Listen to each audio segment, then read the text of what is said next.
যারা আমাদের রেমিটেন্স যোদ্ধা রয়েছে বিশ্বের বিভিন্ন প্রান্তে, যারা প্রবাসী রয়েছে, আমাদের এই ছাত্র জনতার অংশগ্রহণে সফল গণঅভ্যুত্থানটির ক্ষেত্রে রেমিটেন্স যোদ্ধাদের বিশেষ অবদান রয়েছে।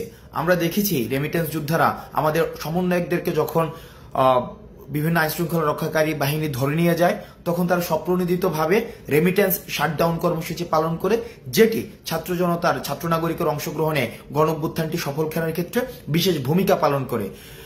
এই কয়েকদিনে আমরা দেখেছি যে বিভিন্ন প্রবাসী বা রেমিটেন্স যোদ্ধা আমাদের সাথে বিভিন্নভাবে যোগাযোগ করতে চেষ্টা করেছে এবং তারা তাদের বিভিন্ন দাবি আমাদের কাছে পৌঁছাতে চেষ্টা করেছে।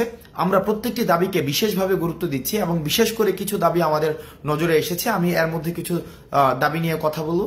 এর মধ্যে প্রথম একটি দফা দাবি, যেটি আমাকে ব্যক্তিগতভাবে মানসিকভাবে বেশ তাড়িত করেছে, যেখানে তারা বলেছে বিদেশে যখন কোনো রেমিটেন্স যোদ্ধা মারা যায়, তার লাশটি যখন দেশে নিয়ে আসতে হয় তখন তাকে একটা ফি দিতে হয়।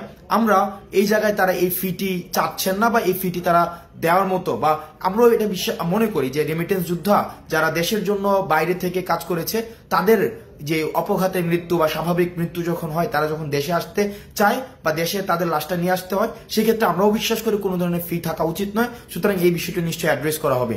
দ্বিতীয় যে একটি গুরুত্বপূর্ণ বিষয়, সেটি হচ্ছে প্রবাসীরা যখন দেশে আসে, এয়ারপোর্টে তাদের নানাবিধ হয়রানির শিকার হতে হয়, তাদের তৃতীয় শ্রেণীর নাগরিকের সেখানে মর্যাদা দেওয়া হয়। আমরা চেষ্টা করব এই বিষয়টিকে খুব দ্রুত সময়ের মধ্যে অ্যাড্রেস করা, তাদের জন্য যথাযথ মর্যাদা নিশ্চিত করা হয় এবং বিদেশ থেকে তারা যেসব জিনিস নিয়ে আসে সেগুলো যেন যথাযথভাবে খুব সেফলি তাদের কাছে হস্তান্তর করা হয়। আরেকটি বিষয় রয়েছে, সেখানে তারা বলেছেন যে যতদিন পর্যন্ত তারা বিদেশে থাকেন ততদিন পর্যন্ত তাদের যেই সন্তান রয়েছে দেশে, তাদেরকে বিশেষভাবে তাদের যেন তত্ত্বাবধান করা হয়, সেই বিষয়টিকে আমরা অ্যাড্রেস করার চেষ্টা করব।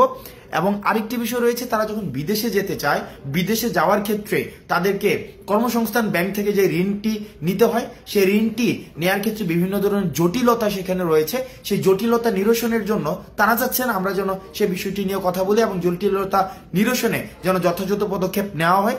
সেই বিষয়টি নিয়েও আমরা বৈষম্য বিরোধী ছাত্র আন্দোলন, এই অন্তর্বর্তীকালীন যে সরকারটি গঠিত হয়েছে, সেখানে আমরা বিশেষভাবে সেই বিষয়গুলো আমরা অ্যাড্রেস করব।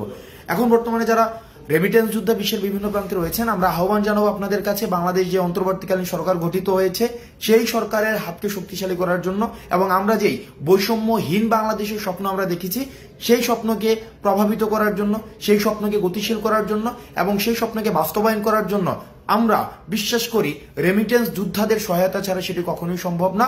আপনারা রেমিটেন্স যোদ্ধারা যারা বাংলাদেশকে ধারণ করেন, বাংলাদেশকে বিশ্বাস করেন, যারা বাংলাদেশের এই যে অগ্রযাত্রাকে এগিয়ে নেওয়ার ক্ষেত্রে বিশেষ ভূমিকা পালন করছেন, আপনারা আবার আগের মতো যেভাবে রেমিটেন্স সরবরাহ নিশ্চিত করার মধ্য দিয়ে বাংলাদেশকে স্বনির্ভর করেছেন, সেভাবেই আবার রেমিটেন্স সরবরাহ আপনারা নিশ্চিত করবেন। আমরা এই অন্তর্বর্তীকালীন সরকারে আমাদের ছাত্র প্রতিনিধি যারা রয়েছেন, তাদের অংশগ্রহণের মধ্য দিয়ে আপনাদের না বলা কথাগুলোকে আমরা তাদের কাছে পৌঁছে দিব এবং আমরা প্রতিশ্রুতি দিচ্ছি আপনাদের এতদিন পর্যন্ত যেসব দাবিগুলো বাস্তবায়ন হয়নি, সেই সব দাবিগুলো বাস্তবায়নের ক্ষেত্রে আমরা স্পোকসম্যান হিসাবে কাজ করব। আপনারা বিশ্বের যে প্রান্তে থেকে বাংলাদেশকে প্রতিনিধিত্ব করছেন, আপনাদের সবাইকে সালাম জানাচ্ছি। সালাম আলাইকুম।